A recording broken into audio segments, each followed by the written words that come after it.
Hi everyone, फिर से हमारे इस ज्ञान ज्योतिष क्लासेस के यूट्यूब प्लेटफॉर्म पे स्वागत है। चलिए आज हम कक्षा 9 प्रश्नावली 3.2 का पहला और दूसरा प्रश्न देखेंगे। जैसा चैप्टर का नाम है निर्देशांक ज्यामिति। पहला सवाल है, निम्नलिखित प्रश्नों में से प्रत्येक प्रश्न का उत्तर दें। पहला प्रश्न करें, कार्तीय तल में किसी बिंदु की स्थिति निर्धारित करने वाली क्षैतिज और ऊर्ध्वाधर रेखाओं के नाम लिखें। आपको याद होगा मैंने इसके पिछले वीडियो में जब यह प्रश्नावली 3.1 पढ़ा रहा था तो मैंने इसके बारे में बता दिया था। अगर आप वो वीडियो नहीं देखे हैं तो देख सकते हैं। ऐसे भी मैं इस वीडियो में थोड़ा कुछ बता दूंगा।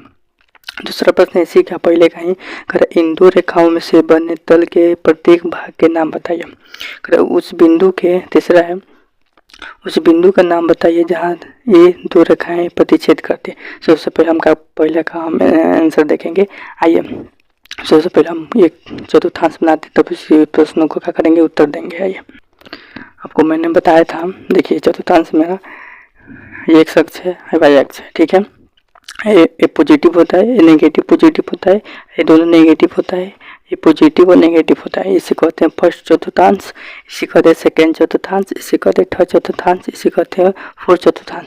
चतुर्थांश को हम पाद भी कहते हैं, फर्स्ट पाद, सेकेंड पाद, थर्ड पाद, चतुर्थ पाद, ठीक है ना। जो ये होता है मूल बिंदु होता है। क्या होता है? मूल बिंदु होता है, मूल बिंदु, ठीक है, मूल बिंदु होता है।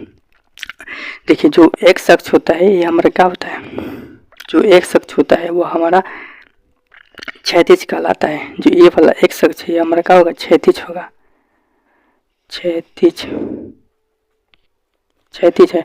जो वाई अक्ष होता है वो ऊर्ध्वाधर कहलाता है, ऊर्ध्वाधर। जो खड़ा है वो ऊर्ध्वाधर, जो सोया हुआ है मतलब जो इस तरह है का है क्षैतिज।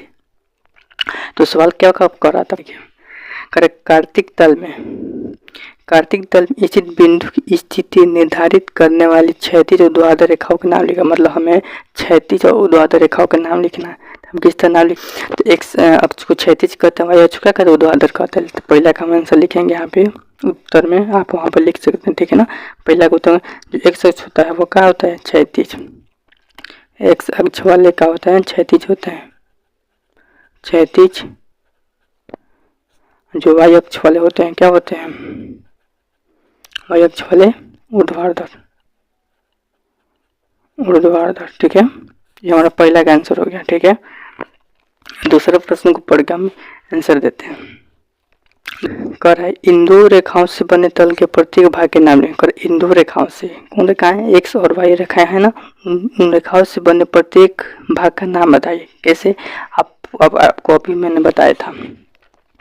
इन दो रेखाओं से क्या कर रहा है, इन दो रेखाओं से, यहाँ देखिए ये रेखा हो गया, ये रेखा हो गया। इन दो रेखाओं से बने तल का प्रतीक का भाग लेंगे।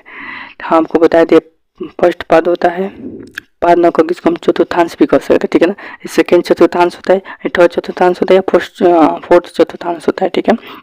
तब इसको क्या लिख सकते हैं दूसरे में, कर इन दो रेखाओं से बने तल के प्रत्येक भाग का नाम बताइए। तो तल का भाग का नाम क्या है, आप चतुर्थांश कर दीजिए। चतुर्थांश में सब चतुर्थांश आ गया, फर्स्ट भी आ गया, सेकंड भी आ गया, फोर्थ भी आ गया। अगर आप इस तरह लिखने के लिए इच्छुक हैं कि फर्स्ट चतुर्थांश, सेकंड चतुर्थांश, फोर्थ चतुर्थांश, तो आप लिख सकते हैं। लेकिन आप केवल चतुर्थांश लिख दीजिएगा तो हो जाएगा। फर्स्ट चतुर्थांश लिख सकते, केवल उसमें सब चतुर्थांश से फर्स्ट भी आ जाएगा, सेकंड भी आ जाएगा, फोर्थ भी आ जाएगा।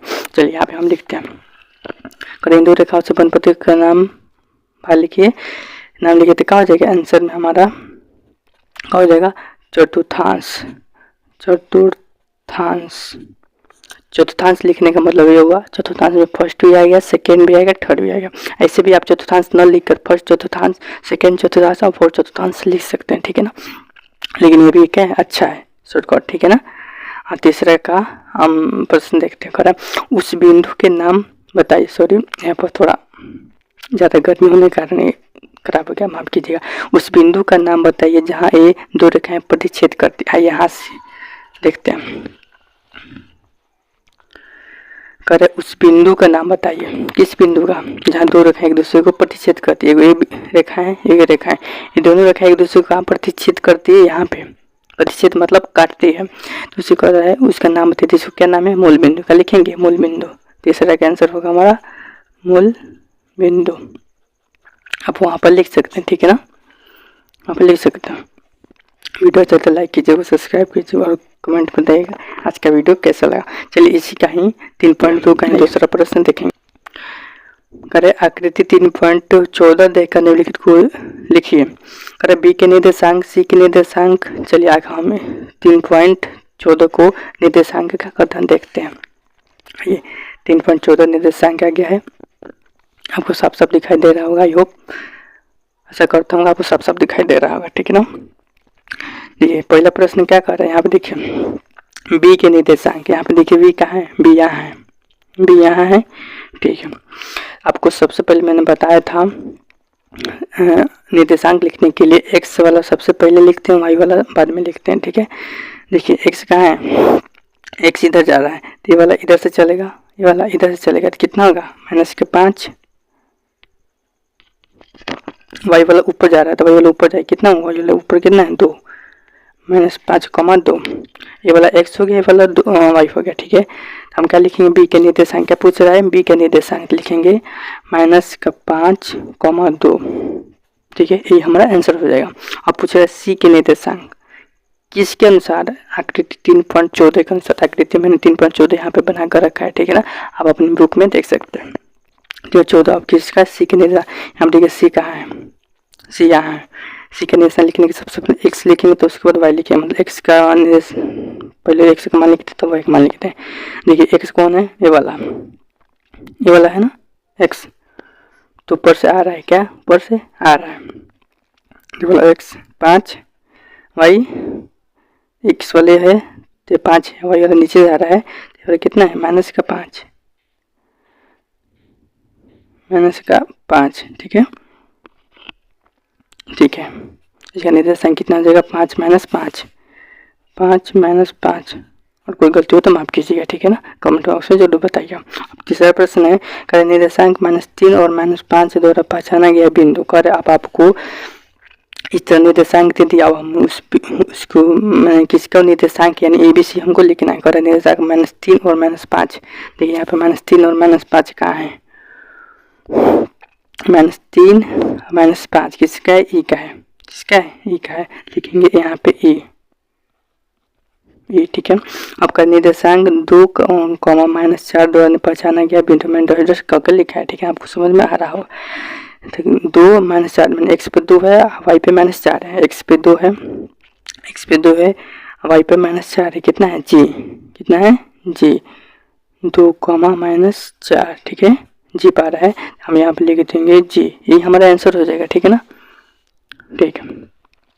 करो डी का भुज ज्ञात करें, डी का भुज डी देखते हैं कहाँ है, मैंने आपको इसके पिछले वीडियो में भुज और कोटि के बारे में बता दिया है। डी कहाँ है, देखिए डी यहाँ है। डी क्या का निर्देशांक लिखते हैं, डी का निर्देशांक क्या होगा, डी का निर्देशांक क्या होगा, देखिए ये वाला एक्स है, ये वाला वाई है, तो एक्स कितना है 6, वाई कितना है ऊपर जा रहा है तो 2 है, ठीक है। जो एक्स वाला होता है वो हमारा भुज होता है, जो वाई वाला होता है वो हमारा कोटि होता है। तो हमें क्या पूछा है, डी का कोटि सॉरी भुज, तो डी का भुज क्या है 6, हम क्या लिखेंगे यहाँ पे 6, ठीक है 6, ओके। अगर है बिंदु एच की कोटि, बिंदु एच किधर है, ये यहाँ पे देखते हैं बिंदु एच किधर है, यहाँ पे हम इसकी कोटि लिखना है तो सबसे पहले इसका निर्देशांक लिखते हैं। तो इसकी कोटि लिखने के लिए देखिए सबसे पहले हम एक शख्स लिखेंगे, यहाँ एक शख्स कितना है -5, एक्स इधर है ना -5 और इधर है -3, ठीक है। इसकी कोटि पूछ रहा है तो कोटि क्या होगा, ये वाला एक्स हो गया, ये वाला वाई हो गया, तो एक्स वाला हमारा भुज होता है, वाई वाला कोटि हो रहा है, तो कोटि कितना है -3, कितना है -3, तो यहाँ पर हो जाएगा -3, ठीक है। अगला देखते करें बिंदु एल के निर्देशांक, बिंदु एल कितना है, यहाँ पे देखिए बिंदु एल यहाँ है, ठीक है।